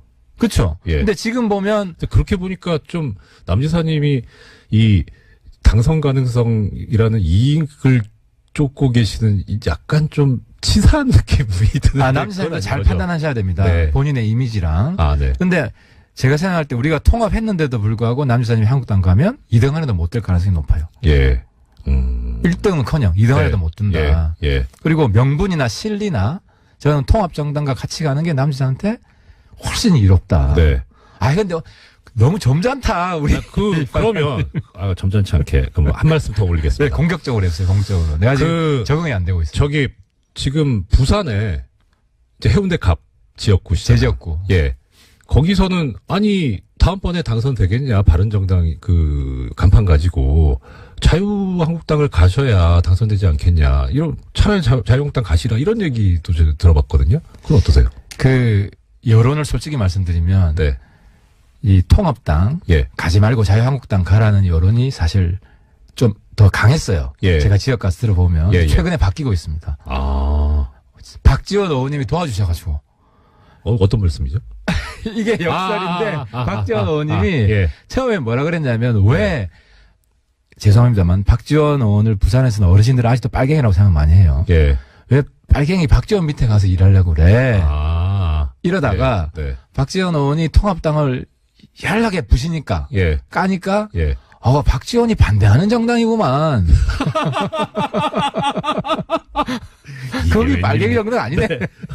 그러면, 기왕 박지원 대표, 말씀 나왔으니까, 박지원 대표, 그렇게 얘기하셨어요. 3등하고 4등하고 합쳐봐야 꼴등밖에 더 하냐. 뭐하러 통합하냐. 그건 어떠세요? 그거는, 예. 이거, 박지원 의원님 솔직히 존경하고, 네. 저는 같이 우리랑 해서 한국당을 없애는데, 네. 그분의 꾀주머니를 예. 써야 된다고 생각합니다. 네네. 그래서 그분이 역할이 있다고 생각하는데, 예. 지금 굉장히 판단을 잘못하고 있는 것이, 한국당이 확장성이 없다는 걸 몰라요. 네. 저기는 기본은 한 10%는 있는데, 네네. 확장성이 없어요. 예. 그러니까 중원이 비어 있는 거예요. 그러니까 여기를 우리가 가질 수가 있는 것인데, 예. 당장 여론조사 해보면 2등 나와요. 이거는 명백한 숫자로 나오는 거고, 예. 그러니까 3등, 4등 합쳐가지고, 그러니까 3등, 4등 그대로 있으면 둘 다 망하죠. 네네. 지금 호남도 그렇고 영남도 그렇고 국민의당이나 바른정당이나 이 지지율로 가면은 이길 수 있는데 한 군데도 없잖아요. 그렇죠. 예. 근데 이게 합치면은 예. 이길 수 있는 가능성이 열린다. 가능성이 새로운 세계가 열리고 새로운 하늘이 열린다는 게 명분도 있고 예. 홍준표 끝장내겠다는데 네. 국민들 얼마나 좋아하겠습니까? 그건 좋은데. 그럼 이렇게 또 여쭤볼게요. 지금 여론조사 말씀하셨으니까. 2013년도 여론조사에 이런 게 있었다고 합니다. 안철수 당시 이제 국민당 대표가, 안철수 대표가 신당을 창당하면 지지할 의사가 있다는 게 30% 정도 나왔었거든요. 예. 그리고 2014년에 정동영 의원이 신당을 창당하면 18% 정도 지지하겠다 이런 게 나왔는데, 사실 이제 역사를 보면 이 안철수 대표나 정동영 의원 같은 경우에 이제 탈당했다가 당 만들었다가 또 깼다가 탈당했다가 당 만들었다 합당했다가 이게 여러 번 반복이 되거든요. 그러면 지금 그런 전력을 가지신 분들하고 다시 이제 통합을 해서 당을 만들었다. 또 깨지는 일이 앞으로 또 깨진다. 예. 역사를 보면요. 한국당이 깨지겠죠. 그러니까 깨지는 아니 통합당이요. 그러니까 한번 네. 한번 보자고요. 예. 이 지방선거 성적을 토대로 해서 예. 한국당이 꼴등하면 네. 뒤에서 1등하면 한국당이 깨집니다. 100% 깨집니다. 네. 솔직히 저한테 있잖아요. 바른정당 받아줄 수 없냐? 문의 전화가 두 통 왔어요. 예. 많은 거예요. 한국당에서. 저거. 한국당에서. 한국당으로부터 현역 의원이. 오, 신기하네요. 네. 그러니까 이게 무슨 얘기냐면 특히 수도권 중심으로 수도권. 통합당이 되면 네네. 한국당은 그러니까 통합 효과가 제일 큰 게 지금 수도권이에요. 네. 그럼 불안한 거죠. 예. 그럼 미리 보험 들어놓고 싶은 거예요. 나중에 잘 봐주라. 아니, 기왕 보험 들 거면 그러니까 더불어민주당이 전화하지. 깨질 가능성은 예. 가능성이 제일 높은 건 이제 한국당이고 네네. 그 다음에 민주당도 저희는 흔들릴 수 있다고 봐요. 민주당도 물론 네. 뭐 계속 잘하면은 계속 1등 하겠죠. 네네. 근데 지금 민주당은 존재하지 않는 당이잖아요. 예. 청와대만 존재하지. 그런가? 예를 들어서 50% 나오잖아요. 그 이유가 뭐냐? 네. 홍준표 때문에 나오는 거예요. 아니 제1야당이 희망이 기승전 없는데, 홍준표. 제1야당이 희망이 없는데 네. 여기를 그러니까 반사 이익을 얻고 3당 4당은 성장할 것 같지 않고 예. 딱 스탑했고 예. 이러니까 여당밖에 없다 이렇게 되는 거죠. 그러니까 야당의 대안이 있으면 대표 야당이 바뀐다고 하는 순간 네. 정치권 지각 변동이 일어나요. 그러면은 물론 우리 통합당이 깨질 가능성이 없다는 건 아닌데 깨질 네. 가능성이 가장 높은 당은 1번 한국당. 네. 그리고 민주당도 일부 흔들릴 수 있다는 거죠. 예. 근데 아니 제가 여쭤본 건 이제 그거죠. 당 깨는 전력을 상당히 많이 가지신 분들하고 합당을 하면 그러니까, 미래가 불확실하지 않냐. 그러니까 깨지잖아요. 예. 그 중에 한 분은 네. 통합에 절대 반대하니까. 예. 정동원 예. 대표는 논외로 하고. 아니고 네. 안철수 대표는 네. 집안이 잘 되고 예. 그러니까 자기가 이번에 통합이 되면 1등 공신이 안철수예요. 솔직히 저도 이 자리에서 나와서 계속 얘기했지만 저는 통합까지 생각 안 했어요. 네네. 선거연대만 하자. 우리 예. 너무 다르다. 왜냐하면 그때는 호남 의원들까지 다 하나가 된다고 생각했기 때문에 부담도 됐고. 예. 근데 안 대표가 정말 저는 지난번에 제가 여기서 안 대표가 초딩에서 중딩됐다 한 2주 3주 전에 했는데 요번에 대딩 됐어요. 이제 의무교육을 마치고. 월반에서. 왜냐하면 저는 이렇게까지 일관되게 뚝심 있게 예. 통합을 밀어붙일 거라고 생각 못 했어요. 중간에 또 철수할 거라고 생각했어요. 근데 뚝심 있게로 평가하시는 분들도 계시지만 당원 당규를 무시하고 이런 분이 법치주의를 지키겠느냐 그런 얘기도 있는. 당원 당규 무시한 건 이번에 법원에서 판결 날 거고. 근데 저도 그 부분 이번에 당원 당규 위반했다. 예. 법원에서 판결 나면 좀 수용을 했으면 좋겠어요. 저도 만약에 이게 당원 당규 무시한 거다. 예. 위법이다. 네. 그럼 우리 통합 못 하는 거죠. 그렇죠. 네. 수용해야 된다고 생각하고 예. 만약 위법이 아니다 그러면 신청하신 분들도 네. 수용을 하자. 더 이상 이렇게 막 진흙탕 싸움 하지 말자. 예. 그 제안을 했으면 드립니다. 좀 이거는 이제 아픈 말씀. 아직까지 별로 안 아파. 좀 더 세게 해주세요. 제가 마음이 약해가지고. 너무 약한 거 같아. 이런 얘기를 하는 분들 계시더라고요. 그러니까 지금 이제 결국 아까 말씀하신 대로 찾아와야 될 때 공략 지점이 중도 부분인데 어떻게 보면 이제 무당층. 그런데 그러면은 이 무당층을 끌어올려면 내 기득권을 좀 포기를 하는 그런 모습이 있어야 되는데 지금 바른정당만 놓고 보더라도 원내 교섭단체가 붕괴함으로써 국고보조금이나 이런 게 이제 적어지니까 어떻게든 교섭단체를 만들기 위해서 통합을 하려고 하는 거 아니냐 이런 지적이 있던데요. 가난한 사람이 부자 되겠다는 그 욕심이 나쁜 욕심은 아니잖아요. 근데 문제는 예. 나쁜 일을 해서 부자 되겠다는 건 나쁘지만 예. 우리 국민들 행복하게 하기 위해서 예. 홍준표 TV에서 안 보게 하기 위해서 우리가 합치겠다는데 저는 박수 칠 국민이 압도적으로 많다. 그러니까 그 말씀이 뭐냐면 지금 명분은 그렇게 내세우고 계시지만 속내는 돈 때문에 그런 거 아니냐라는 거죠. 정당이 네. 권력을 포기하는 순간 그 정당은 존재할 이유가 없죠. 예. 우리는 그렇죠. 돈이 아니라 네. 국민들을 위해서 우리 권력을 제대로 쓰자. 예. 한국당처럼 쓰지 말자. 나라 망하게 쓰지 말자. 네. 그래서 제가 말씀드리는 게 이거는 지난번에 친문이라는데 좀 더 정확하면 연문야당 문재인 정권과 연대하는 홍준표는 무조건 반대하잖아요. 네. 우리는 개헌 찬성해요. 개헌 같이 하자. 네. 그리고 통큰 협치하자. 민주당하고 지난번에 우리 정책 연대를 했잖아요. 네네. 민주당하고 정책 연대할 겁니다. 네. 그러니까 물론 반대할 건 반대하죠. 하지만 국회 보이코트 이런 거 안 할 거다. 네. 그리고 막말. 뭐 저는 뭐 한국당이 없어지면 저는 막말이 아마 대폭 줄어들 것 같은데. 그러게 말입니다. 자, 그러면은요, 또 이런 말씀도 있습니다. 지금까지 이제 우리나라 이 정치 그 현장에서 보면, 보수면 보수, 진보면 진보, 이렇게 양당, 거대 양당이 있고, 그 다음에 이제 제3정당이 나왔을 때 이 제3정당이 어떤 중도나 이런 걸 표방을 하긴 하지만, 실제로는 동원했던 것이 뭐냐면 지역주의.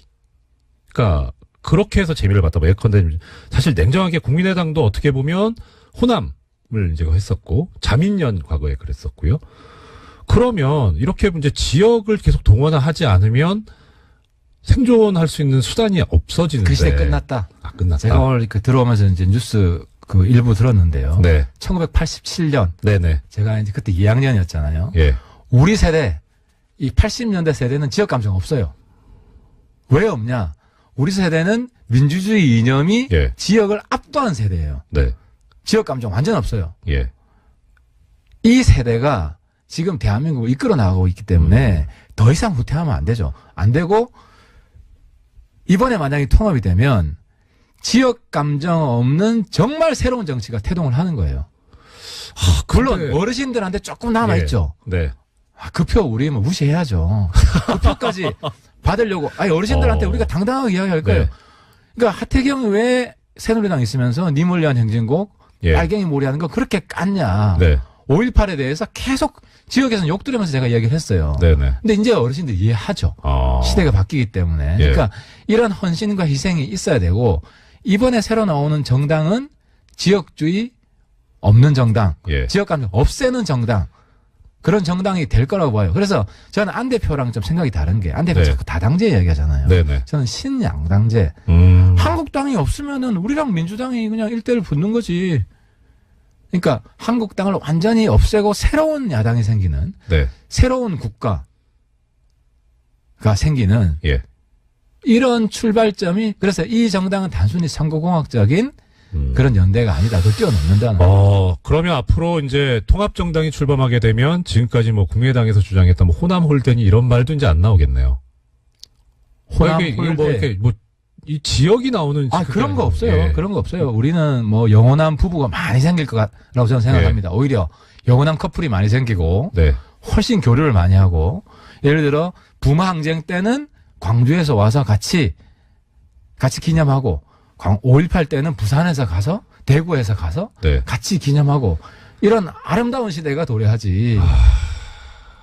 이게 저기 이렇게 앞에서 말씀해 주시는데 믿음이 가야 되는데 그게 걱정이에요.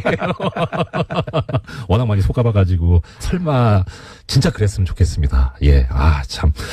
자, 마지막으로 벌써 또 재밌게 듣고 있는데 마지막 질문 드려야 되겠네. 마지막 질문으로 드리고 싶은 게 참 질문 드리고 싶은 게 여러 가지가 있는데 하나가 지금 이제 당장 이제 내일부터 투표가 시작이 됩니다. 통합 관련해서 벌써 국민의당에서. 그렇네요. 네. 예. 이렇게 그림이 그려졌으면 좋겠다. 이렇게 굴러갔으면 좋겠다 하는 의원님의 희망, 바람 있으시면 좀 말씀 주셨으면 좋겠습니다. 1월 안에 다 끝내야죠. 지금 이제 양가에서 네. 결혼식을 사실 준비하고 있는데 네. 국민의당에서 시끄럽죠. 시끄러운데 거기서 좀 잘 정리가 되고 조금 우호적으로 했으면 좋겠어요. 이제는 뭐 서로 입장이 명확해졌기 때문에 네. 지금 비례대표가 문제잖아요. 네, 그렇죠. 근데 뭐 제가 대표가 아니기 때문에 제가 100% 된다는 말씀은 못 드리지만 만약 합당이 되면 비례대표 중에 원하는 분들은 그냥 내보내드리겠다. 포기하시는 게 좀 많으시네요. 내보내드리겠다. 예. 왜냐하면 지금 한국당에도 김연아 의원이 사실 바른정당 예. 의원이랑 마찬가지인데 정신적으로 예. 거긴 아예 의총에도 부르지도 않아요. 네. 그러니까. 근데 지금 내보내주면 그게 신사적인 정치잖아요. 그래서 우리가 이제 비례로 장난치지 않겠다. 네. 그래서 좀 우호적으로 이제 지난번에 이제 절이 싫으면 중이 나가야 된다 그랬는데 그 절 주지는 안철수잖아요. 박씨 아니고 안씨잖아. 예, 좋습니다. 정말 진짜 계속 속는 놈이 바보라고 하는데 속지 않게 되기를 예 진짜 부탁드립니다. 아우 심성까지 너무 착하신다. 지금까지 화요일의 남자 하태경 최고위원 모시고 말씀 들어봤습니다. 고맙습니다. 예, 감사합니다.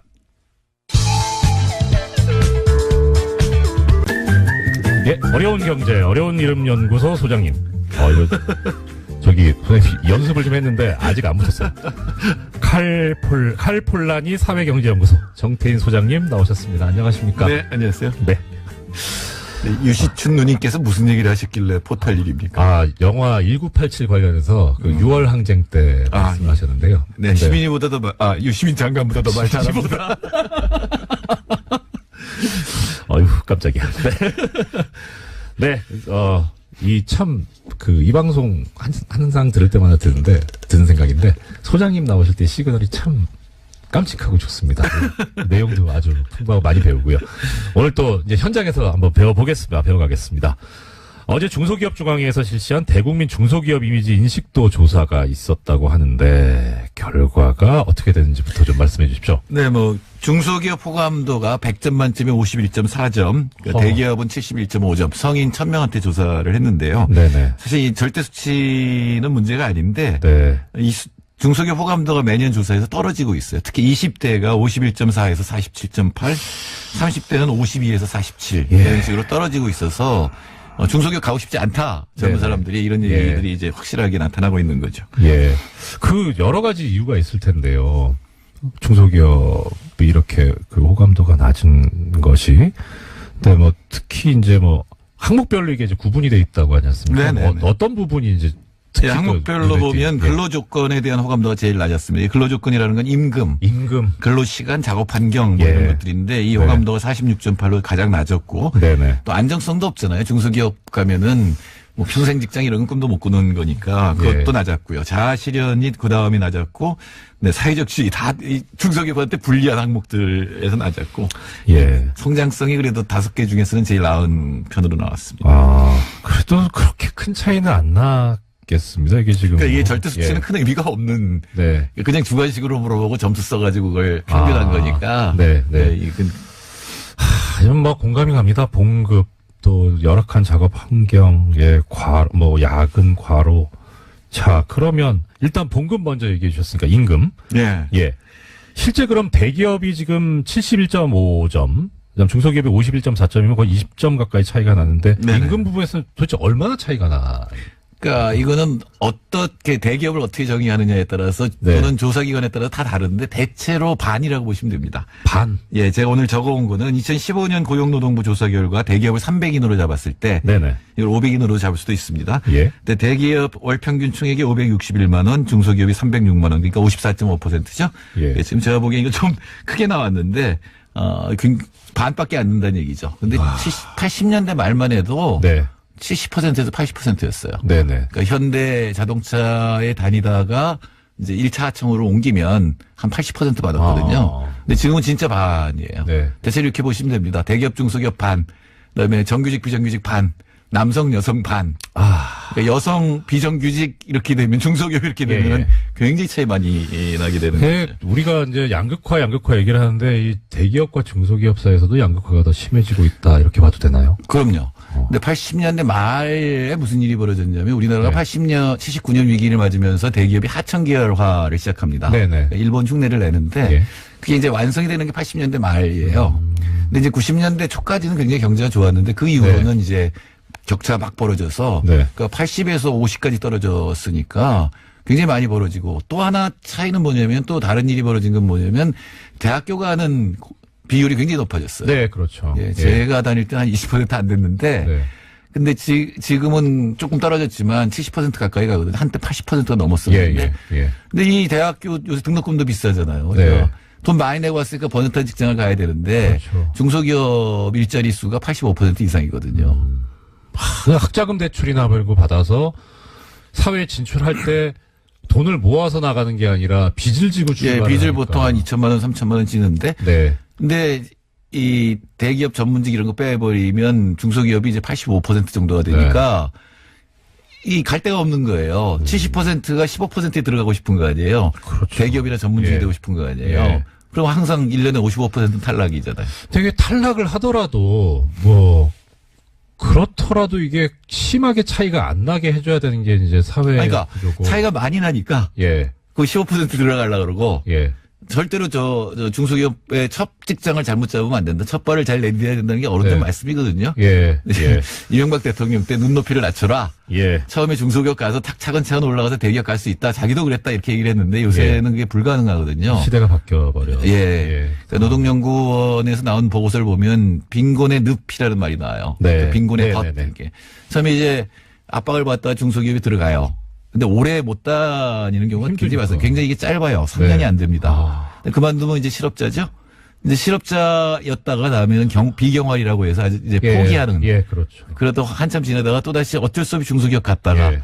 다시 실업자 비경활 예. 이걸 갖다 반복하게 되니까 첫 직장을 잘 잡으라. 그러니까 이게 특히 이제 시험 보는 것들, 네네. 예, 무슨 고시 붙은 시험. 것들, 네. 이런 것들 하는데 굉장히 많은 사람들이 몰려서 에너지가 지금 낭비가 되고 있는 거죠. 아주 그러네요. 거꾸로 이렇게 생각해 볼까요? 네네. 어떤 직업을 택하든가 임금이 거의 비슷하다고 생각해요. 예. 보시면 실제로 북유럽은 그렇습니다. 예. 그러면 어딜 갈까요?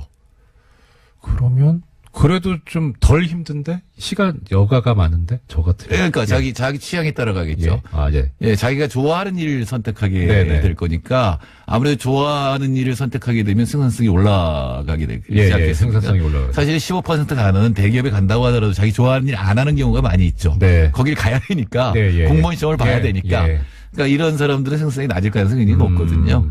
그러니까 북유럽 국가들을 제가 관찰하면서 야, 이 나라들이 우리나라의 1인당 GDP 2배인데 근로시간은 반이에요. 네네. 그럼 서너 배 우리나라보다 생산성이 높다는 건데 그게 그렇군요. 잘 그런 거예요 수치로는. 네네. 근데 잘 이해가 우리나라 사람 그렇게 못났나? 이건 아닌데. 우리나라 저 사람들 같이 이렇게 또 열심히 일하고. 예, 못나지 않았는데 그런 거는 어쩌면 한쪽에서는 좋아하는 일만 하고 언쪽에서는 싫어하는 일만 하는. 제가 뭐 농담처럼 하는 얘기 중에 피를 보면 기절하는 아이들이 의대 간다고. 예. 거기가 워낙 좋은 직장이니까 어떻게든 공부 열심히 해서 가는데 자기 적성하고 맞지 않는 거거든요.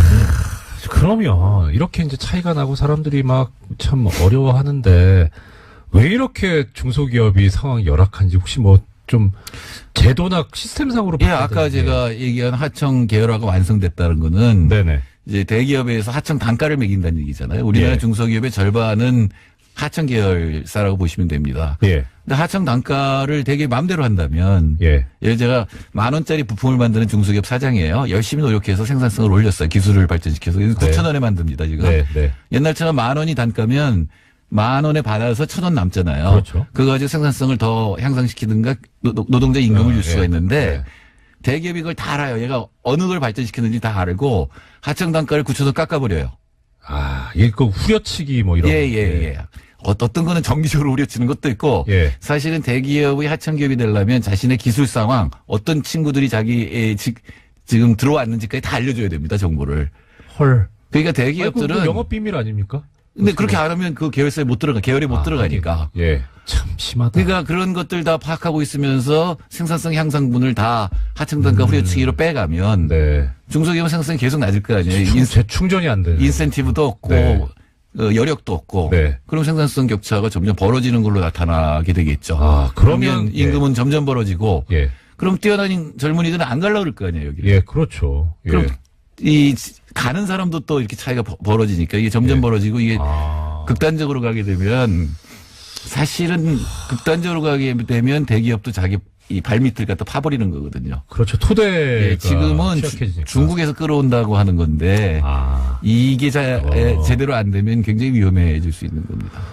그렇군요. 그러면 결국 이제 이 대기업들이 그렇게 뭐 일종의 횡포를 부리는 거에 대해서 규제를 하고 뭐 나가야 되는데 김상조 공정거래위원장 같은 경우에 그러면은 우리가 잘하고 있다라고 봐야 되는 겁니까? 뭐 이제 얼마나 여태까지 자율적으로 하라고 그랬죠. 네. 네, 뭐 이렇게 좀 명분을 축적하는 것 같다는 느낌은 듭니다. 네. 그러니까 복잡하게 순환 출자 이런 거보다는 네네. 하청 단가 문제라든가 예. 이런 쪽을 우선 보겠다라고 예. 했기 때문에 내년 초에는 어떤 이 조치가 나올 거로 보입니다. 그럼 소장님께서 전문가시니까 이런 상황에서 그럼 뭐 예를 들어서 외국은 이렇게 하고 있다. 내지는 우리는 또 이렇게 갔으면 좋겠다. 어떤 이런 정책이라든가 그런 거에 대해서 이렇게 말씀 주실 만한 것은 뭐가 네, 있을까요? 일단은 예. 하청 단가 후려치기나 네. 이 중소기업이 개발한 기술을 탈취한다든가 이런 것들은 철저히 막아야죠. 이건 불공정한 얘기예요. 그 뭐 도둑 아닙니까? 예, 그렇죠.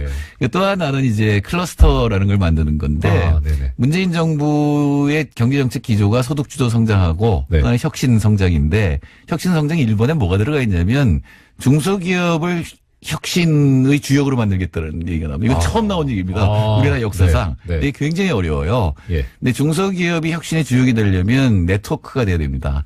하나하나로는 굉장히 어렵지만 이 기업들이 비슷한 동종이라든가 네네. 비슷한 지역에 있는 중소기업들이 네트워크를 이뤄서 정보를 교류하면서 또 거기에 대학들이 도움을 줄 수가 있죠. 우리나라 네. 대학들은 전부 세계 인류만 얘기하는데 그렇지 않아요. 그러면 진짜 망합니다. 그렇죠. 예, 예. 지방에 있는 산업이라든가 자기 지역에 있는 기업들하고 같이 작업을 해서 이 기술을 발전시키고 그 이익을 갖다 그 네트워크가 나눠 가지는 거죠. 그래서 여태까지는 우리나라 중소기업 지원금이 이렇게 적지가 않거든요. 아, 그렇습니까? 예, 세계적으로 중소기업 정책도 제일 많고 아. 지원금도 적지 않은데 이게 기업 단위로 다 갔어요. 아. 네. 그러니까 개별 기업 쪽으로 가다 보니까. 네, 지금 홍장표 경제수석도 그걸 잘 아는 친구고. 네. 그다음에 이번에 다시 중소기업 비서관을 뽑았는데 우리나라의 중소기업을 제일 잘 아는 그러니까 산업연구원에 있던 분을 비서관으로 모셔갔으니까 아마도 그런 네트워크에 지원하는 이런 예. 정책들이 나오고 근데 이게 시간이 오래 걸려요. 아. 가령 그러니까 조급하면 안 된다. 예, 세계적으로 유명한 에밀리아 로마냐면 몇백 년이고요.